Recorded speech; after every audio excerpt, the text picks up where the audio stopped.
사랑하는 성도 여러분, 수요 예배에 나오신 여러분들을 주의 이름으로 환영합니다. 오늘 하루도 세상 속에서 각자의 삶의 자리를 지켜내시느라 정말 수고 많으셨습니다.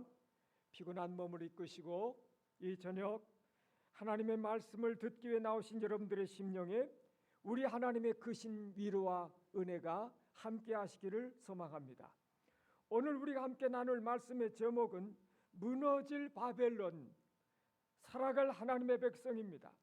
말씀을 시작하며 한 가지 질문을 드리고 싶습니다. 여러분, 우리가 살고 있는 이 세상은 과연 안전한가 하는 것입니다. 우리가 눈으로 보는 이 세상은 너무나 견고하게 보여요. 돌아가는 그 경제 시스템들, 눈부시게 발전해가는 과학 문명들, 하늘을 찌를 듯한 도시의 그 빌딩 숲들, 그리고 세상 권력들을 보면은요, 절대로 무너지지 않을 것 같습니다. 그런데 오늘 본문에서 하나님은요, 우리의 눈에 보이는 것과는 전혀 다른 아주 충격적인 선언을 하고 계십니다. 무너졌도다, 무너졌도다, 큰 성 바벨론이여. 이상한 말씀이죠. 아직 전부 멀쩡하게 서 있어요. 아직 무너지지 않았습니다. 그런데 하나님은 이미 무너졌다고 2번이나 강조해서 선언하고 계십니다. 왜 그러실까요? 그것은 바로 하나님 나라의 시선에서는 이 세상의 그 악한 시스템, 바벨론이죠. 바벨론에 대한 심판이 이미 확정되었기 때문에 그렇다는 것입니다. 오늘 우리는 요한계시록 18장 말씀을 통해서 중요한 3가지 질문 앞에 서게 됩니다. 첫째는 우리는 어떤 세상 속에 살고 있는가 하는 것입니다. 둘째는 우리는 어디에 속한 사람인가 하는 거예요. 셋째는 그렇다면 우리는 어떻게 살아야 될 것인가 하는 것입니다. 3가지 질문을 따라가시며 오늘 우리에게 주시는 하나님의 음성을 듣기를 원합니다. 먼저 본문 1절에서 3절을 통해 우리는 바벨론의 실체가 무엇인지를 보게 됩니다. 본문 1절을 보면 큰 권세를 가진 천사가 하늘에서 내려옵니다. 그리고 2절에서 우렁찬 목소리로 외쳐요. 무너졌도다, 무너졌도다, 큰 성 바벨론이여. 무너졌다, 이 말은 헬라 원어로 보면 완료형을, 완료 시제를 쓰고 있습니다. 에페센, 의미는 완전히 박살이 나서 끝났다. 그러니까 더 이상 수리나 회복할 수 없는 완전한 파멸의 상태를 뜻하는 단어예요. 그런데 완료형으로 쓰고 있습니다. 완료 시제로. 앞으로 일어날 미래의 사건인데 하나님께서는 이미 일어난 일처럼 말씀하시거든요. 성경에 보면 이런 표현들이 여러 군데 있습니다. 성경은 이것을 예언적 완료다 이렇게 말씀해요. 그러니까 하나님의 말씀이 너무나 확실해서 하나님이 말씀하셨다면 이미 그거는 이루어진 것이나 마찬가지다. 이런 의미입니다. 그러면 하나님이 그토록 철저하게 심판하시는 바벨론은 과연 어떤 곳이냐 하는 것이죠. 본문에서는 바벨론을 뭐라고 묘사하고 있어요? 귀신의 처소, 더러운 영들이 모이는 곳, 온갖 더럽고 가증한 새들이 모이는 곳이라고 설명하고 있습니다. 겉보기에는 화려한 도시지만 그 영적인 실체는 썩어진 곳이다. 이런 의미예요. 3절은 그 이유를 더 자세히 설명하고 있어요. 그 음행의 진노의 포도주로 말미암아 만국이 무너졌으며 땅의 왕들이 그와 더불어 음행하였고 땅의 상인들도 그 사체의 세력으로 치부하였도다. 여기서 음행은 우상 숭배를 가리킵니다. 바벨론은 지도상에 있는 단순한 어떤 도시를 가리키는 것은 아닙니다. 바벨론은 하나님 없이 번영하려고 하는 인간의 문명과 시스템 전체를 가리키는 표현입니다. 요한계시록이 기록되던 당시 초대 성도들에게 있어서 바벨론은 로마 제국이었어요. 로마는 막강한 군사력과 정치 권력으로 그 당시 세계를 지배했습니다. 경제적으로는 주변국들을 착취했죠. 끊임없이 정복지로부터 로마로 노예와 각종 물산, 귀중품 모든 것들이 로마로 물밀듯 밀려왔습니다. 팍스 로마나 로마의 평화라는 이름 아래 그들은 황제를 신으로 숭배하도록 강요했어요. 당시에 그리스도인들이 신앙을 지킨다고 한다는 것은 끔찍한 대가를 지불해야 하는 일이었습니다. 황제 숭배를 거부하면 길드, 당시의 상업조합에 들어갈 수가 없습니다. 그러면 장사도 제대로 할 수도 없고 경제적으로는 엄청난 손해를 봐야 됐어요. 사회적으로는 철저히 배제되고 고립되었어요. 제대로 먹고 살아갈 수가 없는 거죠. 그렇다면 오늘날 21세기를 살아가는 우리들에게 바벨론은 어디일까 하는 것입니다. 멀리 있지 않습니다. 돈이 사람의 인격보다 더 중요한 대접을 받고 있는 세상. 성공과 성취가 마치 절대적인 진리처럼 여겨지는 문화들. 사람을 목적이 아니라 이익을 얻기 위한 수단과 도구로 사용해버리는 냉혹한 시스템들. 이것이 오늘날의 바벨론입니다. 가장 무서운 사실은 이 바벨론이 우리 밖에 멀리 있는 것이 아니라 어느새 우리들의 생각과 삶의 방식 깊숙한 곳에 스며들어와 있다고 하는 것이죠. 어느 한 유명한 기업인의 이야기가 있습니다. 이분은 평생을 바쳐서 사업을 일구었습니다. 남들이 부러워할 만한 엄청난 부와 성공을 거두었습니다. 그런데 이분이 은퇴한 후에 한 인터뷰에서 이렇게 씁쓸한 고백을 했습니다. 저는 평생토록 돈을 벌었지만, 그래서 엄청난 부와 성공을 거두었지만 제 주변의 사람들은 다 잃어버렸습니다. 이것이 바벨론의 본질입니다. 바벨론은 화려한 성공을 약속하며 우리를 유혹하지만은 하나님이 빠져버린 그 번영, 그 끝은 허무다 이거죠.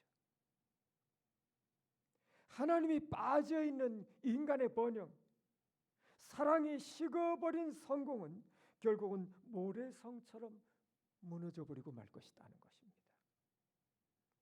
하나님이 없는 인간의 번영은 반드시 무너진다고 하는 이 핵심 명제를 우리 가슴 깊이 새겼으면 좋겠습니다. 이처럼 철저하게 타락하고 결국은 무너질 바벨론을 향해서 하나님은 그분의 자녀들에게, 하늘 백성들에게 아주 강력하고 단호한 명령을 내리고 계십니다. 4절부터 8절까지의 말씀입니다. 하늘로부터 또 다른 음성이 들려옵니다. 내 백성아, 거기서 나와 그의 죄에 참여하지 말고 그가 받을 재앙들을 받지 말라. 거기서 나와라. 여러분, 이 말씀은 구약 출애굽기에서 하나님의 백성 이스라엘 백성들을 애굽의 노예 생활에서 건져내실 때 하셨던 그 말씀입니다. 하나님은 지금 영적인 애굽, 영적인 바벨론인 이 세상의 악한 시스템으로부터 우리를 탈출시키고자 하시는 것입니다. 여기서 나오라고 하는 명령은 단순히 몸을 피해서 산속으로 들어가라 이거 아닙니다. 수도원으로 들어가라 이거 아닙니다. 이것은 영적인 분리, 정체성의 분리를 말씀하는 겁니다. 그러니까 세상의 가치관, 세상의 방식, 세상이 쫓는 욕망으로부터 우리의 마음을 분명히 하라고 하는 결단의 촉구입니다. 왜 그곳에서 나와야 하는가 하는 거죠. 5절에 그 이유가 나와 있습니다. 5절이죠. 5절에 보니까 그의 죄는 하늘에 사무쳤으며 하나님은 그의 불의한 일을 기억하신지라. 세상은 죄를 지어도 당장 심판이 없으니까 괜찮다고 생각해요. 그러나 죄는 사라지지 않고 차곡차곡 쌓여간다는 거죠. 바벨탑이 하늘을 향해 높아졌던 것처럼 세상의 죄악은 점점 하늘에 닿을 만큼 쌓여져 가고 있습니다. 그런데 두려운 사실은 하나님께서 그 불의한 일들을 다 기억하고 계신다고 하는 거죠. 하나님의 심판은 너무나 정확하고 공의롭습니다. 6절을 보면요, 그가 준 대로 그에게 돌려주고 그의 행위대로 갑절을 갚아주고 그가 섞은 잔에도 갑절이나 섞어 그에게 주라고 말씀하십니다. 그러니까 하나님은 완벽한 공의로 세상을 심판하신다고 하는 말씀입니다. 사랑하는 여러분, 우리는 이 세상이라는 공간 안에서 두 발을 딛고 살아가고 있습니다. 직장 가야 됩니다. 아이들 학교 보내야 돼요. 세상 사람들과 관계 맺고 살아야 돼요.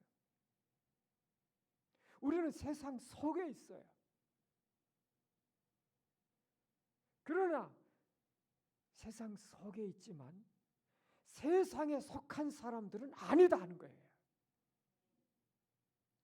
이것이 바로 우리 그리스도인들이 매일매일 겪어야 되는 거룩한 긴장감입니다.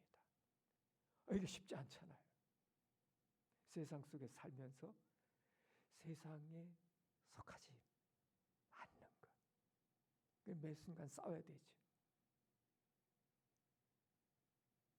우리의 몸은 바벨론에 있지만 성도의 마음과 영혼은 새 예루살렘을 향해 있어야 된다. 하늘을 향해 있어야 된다 하는 것이죠. 이 치열한 영적 전쟁을 우리가 이 세상을 떠나는 날 동안, 육신을 입고 있는 동안은 세상을 떠나는 그날까지 이 싸움을 싸워야 돼. 우리는 스스로에게 이런 질문을 좀 던져봤으면 좋겠어요. 나는 지금 무엇으로 가장 크게 기뻐하고 있는가? 내가 가장 크게 기뻐하고 있는 것은 무엇인가? 나는 또 무엇을 가장 두려워하고 걱정하고 있는가? 또 나는 무엇을 얻기 위해서 이토록 열심히 살아가고 있는가 하는 것입니다. 이 질문들에 대답하는 그 내용들이 바로 우리가 지금 어디에 소속되어 있는지를 정직하게 보여줄 것이다 하는 것입니다.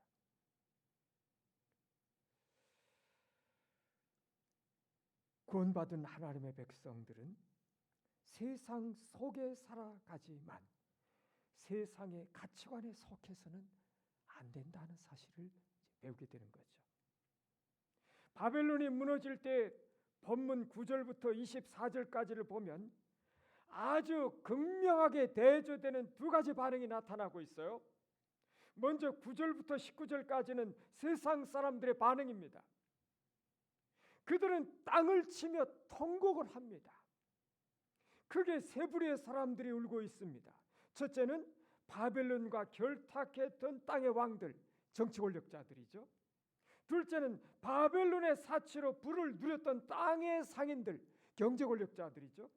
셋째는 바다에서 배를 부리며 무역을 하던 선장 선원들, 거대한 유통망을 쥐고 있던 사람들이죠. 이들이 이렇게 슬피 우는 공통적인 이유가 있어요. 본문 곳곳에서 반복이 되는 무서운 표현이 있는데, 그 어마어마한 부가 하루 동안에 1시간에 망하였다고 하는 탄식입니다.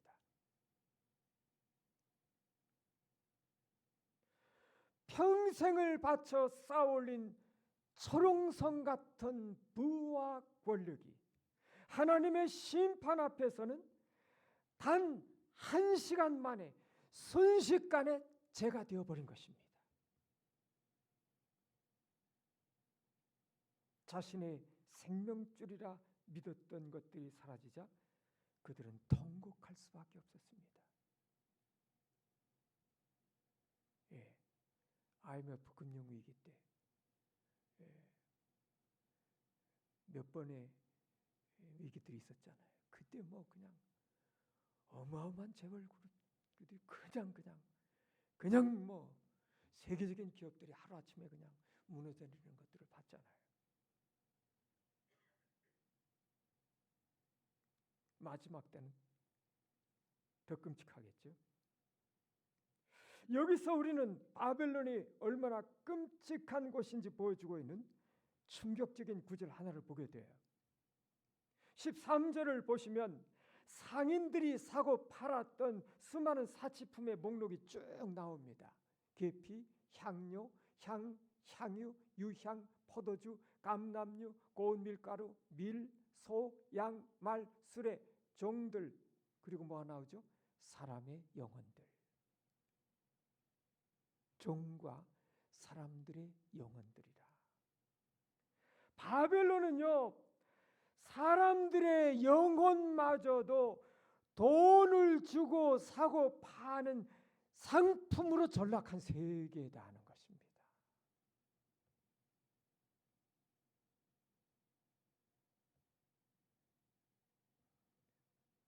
돈과 효율성을 위해서 인간의 존엄성을 짓밟아버리고 사람을 부속품처럼 취급하는 세상.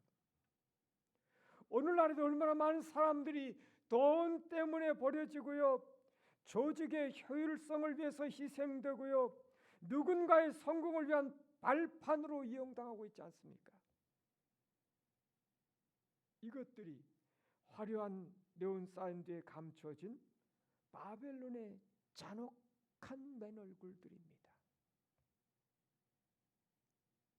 하지만 땅의 통곡과는 정반대로 20절을 보면 하늘에서는 전혀 다른 반응이 터져나오고 있습니다. 하늘과 성도들과 사도들과 선지자들아, 그로 말미암아 즐거워하라. 하나님이 너희를 위하여 그에게 심판을 행하셨음이라 하더라. 왜 기뻐하라고 하시죠? 복수심 때문에 그런 건 아닙니다. 이 땅에서 신앙을 지키기 위해 피눈물 흘리고 핍박을 받았던 성도들의 그 모든 억울함을, 살아온 날들의 그 아픔과 고통들을 하나님께서 신원하시고 갚아주셨기 때문에 그렇습니다. 뿌리가 무너지고요, 하나님의 공의가 완벽하게 회복되었기 때문에 기뻐하는 것입니다. 마지막으로 21절부터 24절까지 보면 힘센 천사가 큰 맷돌을 들어서 바다에 던져버립니다. 그리고 뭐라고 하죠? 큰 성 바벨론이 이같이 비참하게 던져져 결코 다시 보이지 아니하리라. 큰 맷돌, 바위돌을 들어서 바다에 던지면 어떻게 됩니까? 푹 깊은 곳으로 푹 빠져가죠. 흔적도 없이 사라집니다. 바벨론이 그처럼 영원히 흔적도 없이 종말의 때, 마지막 때 그렇게 사라져갈 것이다 하는 것이죠. 바벨론에서 울려 퍼지던 화려한 음악 소리도 멈추고 기술자들의 일하는 소리도 끊어지고 불빛도 꺼지고 신랑 신부의 즐거운 목소리도 영원히 사라져갈 것이다. 바벨론은 화려하지만 결코 영원하지 않다 하는 것입니다. 말씀을 맺겠습니다.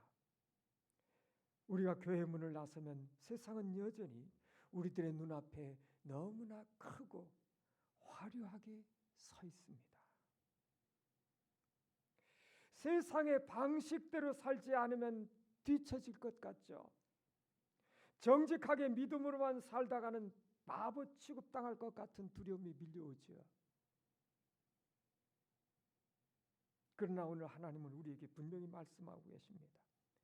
그 바벨론의 운명, 영원한 운명 이미 무너졌도다. 우리의 눈앞에는 두 개의 세계가 있습니다. 하나는 겉보기에는 무적처럼 강력하게 보이지만 하나님의 심판 앞에 단 한 시간 만에 무너져 내려버리는 바벨론입니다. 세상 나라죠. 다른 하나는 좁은 길 같고 때로는 연약해 보이지만 영원토록 굳건하게 서 있을 하나님의 나라입니다. 오늘 우리는 선택하셔야 됩니다. 무너질 바벨론의 가치를 붙들고 그들과 함께 멸망의 길을 갈 건가? 아니면 영원한 하나님 나라의 가치를 가슴에 품고 이 땅에서 나그네처럼 거룩하게 살아가실 것인가 하는 것입니다. 사랑하는 여러분, 기억하십시오. 바벨론은 결국 한 시간에 무너져 내릴 것이지만 하나님의 나라는 영원히 섭니다. 우리는 무너질 바벨론 속을 살아가고 있지만 영원한 나라를 소유한 하나님의 백성들입니다. 세상의 유혹과 위협 속에서도 내 백성아 거기서 나와라 하시는 주님의 음성에 순종하셔서 날마다 하나님의 나라, 그 나라의 가치관을 선택하시는 여러분들 되시기를 축복합니다. 기도합시다. 하나님 아버지, 우리가 매일 이 세상 속에 살아가면서도 알게 모르게 세상의 가치관에 물들어서 살아왔음을 이 시간에 고백합니다. 살아계신 주님, 우리의 닫힌 영적인 눈을 열어 주시옵소서. 화려해 보이지만 결국은 무너질 바벨론의 실체를 분별하게 하여 주시옵소서. 오직 영원한 하나님의 나라만을 표대 삼아 바라보게 하옵소서. 바벨론에서 나오라 하시는 우리 주님의 단호한 음성에 순종하게 하시고 세상 속에서는 구별된 삶을 살아가게 하옵소서. 이 어둡고 혼탁한 시대 속에서 하나님의 살아계심을 드러내는 빛과 소금으로 살아가게 하옵소서. 예수님의 이름으로 기도합니다. 아멘.